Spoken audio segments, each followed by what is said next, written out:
Okay, people, here we are again with another PPFM Storytime, a little of the same but different. We're still looking out for those jellyfish things that hover about like a traffic warden on a mission.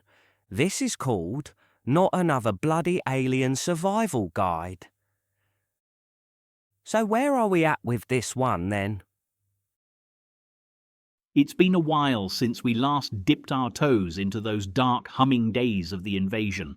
The sky's cleared, the coffee's cold, and I thought we'd heard every story worth telling.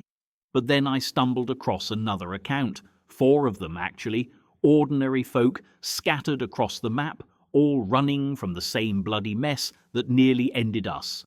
Only these 4 were, how shall we put it, slightly more switched on, builders, farmers, campers, and one man with a caravan full of instant coffee and questionable life choices. They too heard the call of the domes in the hills, Fylingdales, and against all logic they started walking toward it.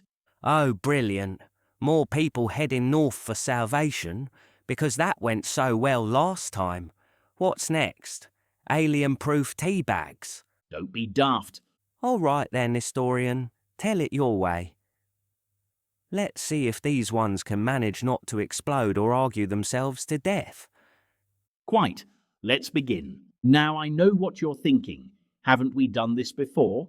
Yes, different idiots, same invasion. But these ones, to be fair, were a touch more organised. Less running about screaming, more making lists and arguing over whose turn it was to hold the map.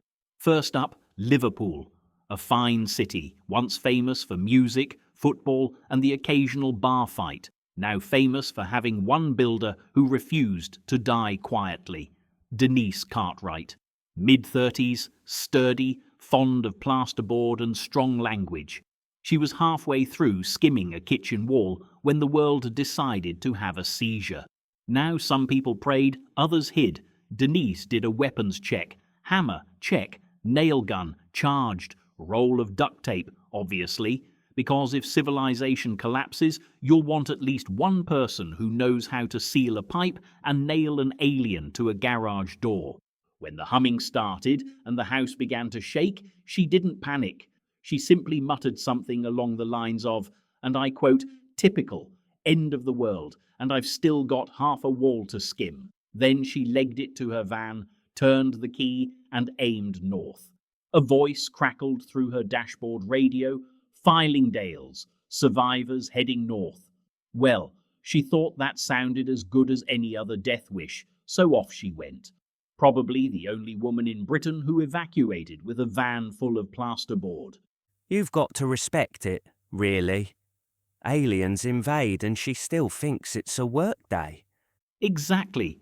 Now, while Denise was flooring it out of Liverpool, over in Norfolk, Trevor Long, a farmer of the old school, was having his own philosophical crisis, by which I mean he refused to leave his fields because, and I quote, "spuds don't scream," which is technically true, but says worrying things about his empathy levels.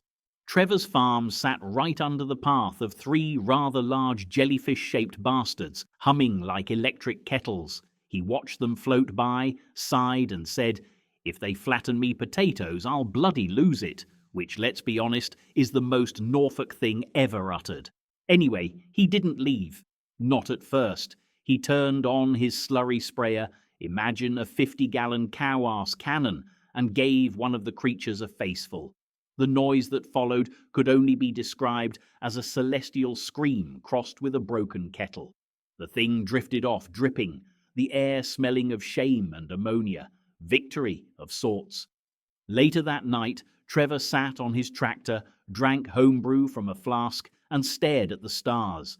He knew it was borrowed time. The spuds weren't worth dying for. The next morning, he packed his pitchfork, filled a tractor with diesel and packed his sandwiches and muttered, "All right then, north it is." So far we've got a builder with duct tape and a farmer with manure. Honestly, if we ever retake the planet, I hope these 2 get statues. Oh, don't worry. They'll build their own. Meanwhile, high on the moors, a camper named Maggie Beeston was doing what she did best, ignoring civilization. She and her collie Bramble were halfway through their morning brew when a shadow drifted across the heather. Not a cloud, not a storm. One of them, the floating bastards. Now Maggie wasn't the screaming type either. She just stared at it and said, "Well, Bramble, looks like the Duke of Edinburgh's dreamt up a new survival test." Then she finished her coffee, packed her rucksack, and moved on. Her biggest concern was whether she had enough mint cake to last the week. By nightfall, she'd set up camp again. Clever girl. Tin cans strung round the perimeter, fire low, kettle on. If it moved, she'd hear it. If it didn't, she'd drink to it. And when the drones passed overhead, she rubbed sheep dung on her coat and hid behind a rock. Effective camouflage, terrible fragrance. So that's 3. Denise the builder, Trevor the farmer, Maggie the camper, each minding their own business, each convinced they were the last sensible person alive. Which brings us to Nigel. Oh, Nigel. Nigel Blackwell of Dorset, retired caravan enthusiast and part-time conspiracy theorist. The man had more CCTV cameras on his caravan than most banks. He'd been warning people for years, apparently, though no one ever listened. Now that the invasion had actually arrived, he was furious that no one had phoned to apologize. When the first tendril dropped over Bournemouth Pier, Nigel flicked a switch and turned on his pride and joy. A sprinkler system wired through his caravan roof. High-pressure tap water blasted upward, soaking the nearest creature in a fine British mist. The alien shrieked like a kettle full of eels and retreated. Nigel, triumphant, declared, "See? Tap water never fails." He spent the next hour making celebratory coffee on his caravan engine. True story. He balanced the kettle on the block and revved until it boiled, possibly the first human to make espresso and carbon monoxide at the same time. Then he pointed the caravan north and muttered, "The Queen wouldn't give up, and neither will I." So, to recap, we've got 4 nutters. One with a van, one with a tractor, one with a dog, and one with a death wish. Correct. And by some cosmic joke, they all ended up on the same stretch of back road somewhere between Leeds and Stockport. Denise's van was coughing smoke, Trevor's tractor blocked the lane as they always seemed to do, so no change there. Maggie was walking her dog right through the middle, and Nigel's caravan rolled up from behind, rattling like a tin can full of nuts and bolts. They met, of course. With the usual British grace, someone said, "You're in my way." Someone else replied, "You're in mine." And before you could say global extinction event, they'd agreed to travel together because everyone secretly knows that surviving an alien invasion is just a slightly more dangerous form of carpooling. And so the convoy began. A plaster-dusted van, a mud-spattered tractor, one damp caravan, and a camper walking alongside with a collie who, frankly, was the most sensible of the lot. By nightfall, they'd found a quarry, lit a fire, and set about sharing what counted as wisdom. Denise patched the van roof with coffee cement. Maggie strung up her tin cans. Trevor filtered diesel through a T-shirt. Nigel wired solar lights to the caravan roof because, and I quote, "even in the apocalypse, you need ambience." They sat round the fire, sipped something pretending to be coffee, and laughed. That tight, hollow laugh people use when they've seen too much and aren't ready to cry. Somewhere above them, the sky hummed again. By dawn, they were on the road. 4 strangers, one direction. Behind them, Britain smouldering. Ahead, 3 white domes rising out of the mist. Fylingdales, the rumoured safe zone, the mythical kettle of hope.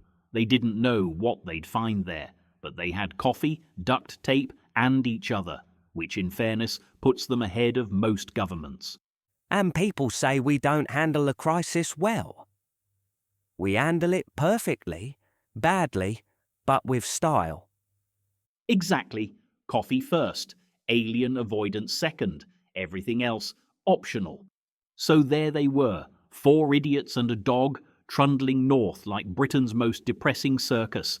Denise at the wheel, Trevor grumbling about diesel prices that no longer mattered, Maggie muttering survival mantras, and Nigel trying to get a CB signal by holding an antenna out the window like a metal scarecrow. You could have mistaken them for an Amazon delivery if not for the smoke swearing and the occasional alien drone hovering overhead. Day 10, by their rough reckoning, the motorways were cluttered with corpses of cars, doors open, hazards still blinking, every lay-by a junkyard of other people's bad planning. Denise weaved through them like a rally driver with a death wish. If this is the new Top Gear, I'm in. 4 preppers and a collie testing the apocalypse. Tonight on BBC One. Yes, but with fewer sponsors and slightly more trauma. They were all starting to lose count of the days. The hum had become background noise, like tinnitus, only it occasionally vaporized things. Trevor had run out of homebrew, which was a problem. Denise had stopped sleeping properly. Nigel had started naming the potholes, and Maggie had begun talking to the dog like he was the only sane one left, which frankly he was. Then on the 11th morning, the static broke. The old CB crackled to life, and a voice came through, faint but human. Repeat, if anyone hears this, the domes are still active, Fylingdales holding survivors, Northern Ridge entrance clear, and then nothing. You'd think they'd cheer. Instead, they went quiet, because now the rumour had a location, and hope is a dangerous thing when you've survived this long. Hope, the other white meat of the apocalypse, always goes off quickly. Exactly. Still, they pointed north and rolled on. What else were they going to do? Join a book club? Somewhere past Leeds, the sky changed. The humming thickened, louder, heavier. Denise spotted them first. A cluster of silver manta-like drones sweeping low. The air buzzed with static. "Kill the lights," she yelled. Trevor doused the engine. Maggie pulled Bramble close. Nigel whispered, "They don't see us if we're boring," which, given his entire personality, meant they had a fighting chance. The drones skimmed the tarmac, blue beams probing through mist. One clipped at the caravan roof, sparking. Denise hissed, "Bloody hell, they've seen us!" And then nothing. The drones rose, hummed off, leaving scorch marks and 3 very relieved bladders. So, hide, panic, and pray. The classic British defence strategy. Indeed, highly effective. We've used it for centuries. That night, they made camp near a derelict service station. Trevor's tractor was coughing up more smoke than a Welsh pub in the 80s. Denise told him to leave it, lighten the convoy. He grumbled something about never abandoning a tool that still turns over, but when the next drone swarm passed, he made the decision for her. He turned the key, jammed the pedal with a brick, and sent the tractor screaming down the hill with its lights on. The drones followed, beams slicing through the darkness like knives through fog. When it exploded, a dirty orange bloom against the ridge, he muttered, "Will this go against my carbon credits?" then shrugged his shoulders and said, "Good girl," and kept walking. Bloke's just lost his home, his tractor, and his field. And he still calls the tractor Good Girl. And shouldn't worry about his carbon credit. There's no one to take it now. And is that British stoicism or clinical denial? Bit of both, I'd wager. By dawn they saw it. 3 white domes crouched on the horizon, half shrouded in mist, blinking faintly like the last bulbs on a dying Christmas tree. Fylingdales, the great rumour, the mythical safe zone. They didn't cheer. They didn't run. They just stared. After everything, the smoke, the hunger, the hum, it looked almost peaceful, which of course meant it wasn't. The closer they got, the worse it looked. Fences bent, gates scorched, armed men with hollow eyes guarding barrels of food. The survivors inside weren't heroes. They were just what was left, grey-faced, jittery, and chain-smoking over flickering candles. A soldier at the gate shouted, "You on your own?" Denise pointed at the others. More or less. The soldier looked at them, a builder, a farmer, a camper, and a bloke dragging a caravan, and sighed. You'd better come in then. God knows we need the manpower. Imagine being the last line of defence and seeing that lot walk up. You'd think, yep, this is how the species ends. Exactly, but at least we'd go out caffeinated. Inside Fylingdales, the reality was less salvation, more camping trip in a nuclear bunker. The power flickered, the coffee was powdered, and the showers hadn't worked since the invasion began. The military, such as it was, ran the place on old rations and blind optimism. The civilians scavenged what they could. Denise fixed walls. Trevor repaired generators. Maggie trained Bramble to sniff out the fungus that had started growing in the vents. And Nigel, bless him, set up a radio station. Of course he did. Yes, Fylingdales FM, he called it, broadcast just like the PPFM, only now with a few more listeners and somehow even more subscribers. Word travels fast when there's nothing left to watch on telly. He'd read survival tips, moan about the government, what was left of it, and occasionally play the sound of a kettle boiling, just so people remembered what normal used to feel like. A bit of steam, a bit of warmth, and a reminder that Britain was still hanging on by the handle. So he rebuilt bloody PPFM in the middle of an alien apocalypse. Brilliant. World's ending, people dying, and this bloke's worried about his subscriber count. Proper priorities, that. Well, Davey, somebody had to keep the ratings up. Oh, sure. Nothing says survival like metrics and merch. Exactly. Civilization may crumble, but branding is eternal. Weeks passed. The hum never stopped. The aliens circled, curious perhaps, patient definitely. But inside those domes, people adapted. They brewed coffee from roasted chicory and motorway cafe sachets. They patched holes in the walls with plaster and sarcasm. They survived because that's what we do best. Badly, loudly, but with a sense of humour. So, if you ever find yourself on the moors and you hear a faint radio signal whispering through the static, a voice complaining about duct tape, shortages, and the price of beans, that's not interference. That's us, still here, still talking. Coffee first. Alien avoidance second, same as ever. Exactly. The end of the world wasn't the end, just another bloody inconvenience.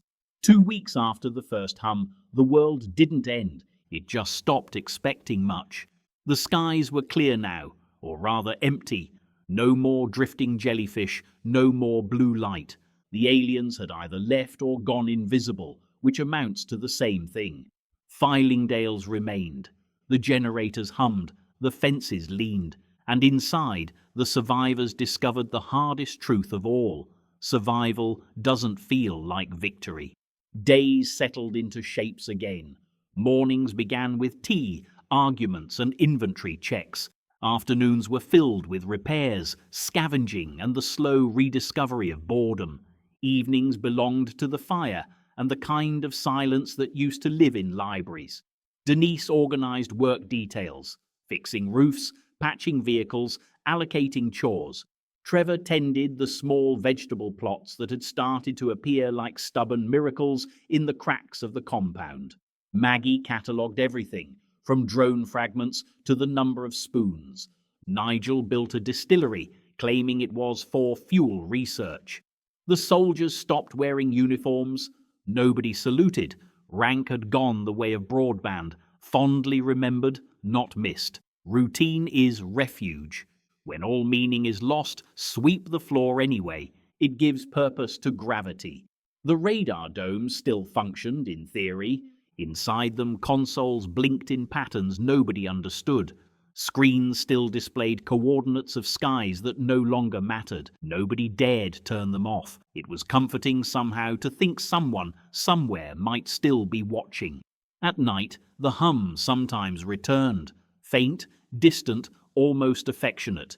People pretended not to hear it. Denial had become a lullaby. Rebuilding. They started calling themselves the Fylingdales Collective, because humanity can't resist forming committees, even at the end of the world. Meetings were held, minutes were written, agendas were ignored. They debated what to do next. Some wanted to rebuild the nearest town. Others argued for staying put, fewer windows to replace that way. Trevor suggested planting more potatoes. Denise seconded it, purely on the grounds that it sounded achievable. Maggie recorded it all, including the arguments. Her notebooks would later become the only written record of the post-Hum period, the world's first and most sarcastic field manual. Nigel contributed by connecting a car battery to an old loudspeaker and announcing meal times with the same tone the BBC once used for national emergencies. It worked beautifully. Structure outlives sanity. When in doubt, invent a timetable. Even madness behaves better when it has somewhere to be. Months passed, though nobody bothered counting. The seasons remembered their duties. Rain returned, then frost, then the tentative warmth of a spring that felt like a rumour. The Fylingdales collective endured. New arrivals came in from the moors, tired, thin, blinking at the concept of walls. They were welcomed, fed, assigned jobs. No one asked where they'd come from. The past was cancelled for lack of interest. The aliens never reappeared. Perhaps they'd taken what they wanted. Perhaps they'd realised Earth was a fixer-upper and gone looking for better property. Either way, the quiet held. And in that quiet, something impossible happened. Life, not as it was, but as it insisted on being. And looking back over things, I have written history all my life, but this was the first time it refused to stay still. The world didn't end, it simply edited itself. Removed the unnecessary pages, kept the jokes. Survival isn't noble, it's administrative. It's rationing tea bags and pretending to enjoy lentils. It's taping a window, not because you think it will hold, but because it's what you've always done. In the archives of civilization, this era will occupy a single footnote, the period during which humanity almost learned manners. It will say nothing about the smell, the cold, or the sound of rain on a roof made from scavenged road signs. But it will remember the persistence, the ordinary, glorious stubbornness of a species that refuses to check out quietly. Optimism is maintenance.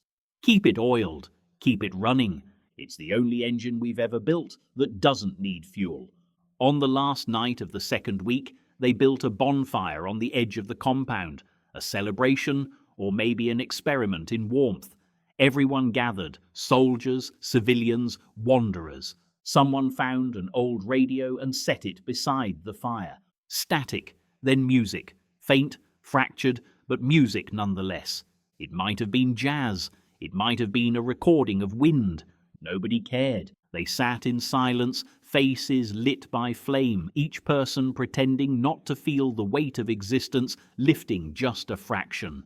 When the fire died, nobody moved. They just sat there watching the embers. The hum didn't return that night, neither did sleep. Fylingdales still stands. If you walk there now, assuming there's still a now, you'll find the remains of the camp, the outlines of tents, rusted kettles, and a sign that once said, "Keep out," repurposed to read, "Keep going." There are rumours that the domes still hum on quiet nights, powered by something deeper than electricity, momentum perhaps, or memory. Nobody knows what became of the people who lived there. Some say they moved further north, others claim they went underground, literally or metaphorically. But the truth is simpler. They lived until they didn't. That's all history ever asks, that someone remembers. And that, my resilient little cockroaches, was not another bloody alien survival guide. Parts 1 and 2, the first week and convergence. 2 weeks, 4 survivors, 1 nation too sarcastic to die properly. They built a home out of rubble, made friends out of strangers, and proved that the human spirit runs mostly on caffeine and denial. The aliens buggered off, the domes kept humming, and Britain went back to what it does best, complaining efficiently. Thanks to the historian who made tragedy sound almost respectable, and to everyone still out there with a working kettle and a bad attitude. If you've learned anything from this broadcast, let it be this. Stock water. Keep your tools sharp. Never underestimate a builder with duct tape. And when the sky starts humming again, don't scream. Just look up, raise your mug and say, "Not again." Tonight's finale was brought to you by Bob's Bunker Emporium, still trading somewhere under Wolverhampton. If it's fallout, we've got the outfall. Cash only, no refunds. I'm Davey. This has been PPFM Storytime, and you've been magnificent in a deeply concerning way. Stay weird, stay alive, and remember, when civilization ends, make sure you've still got milk for the tea. See you all laters on the next PPFM Storytime.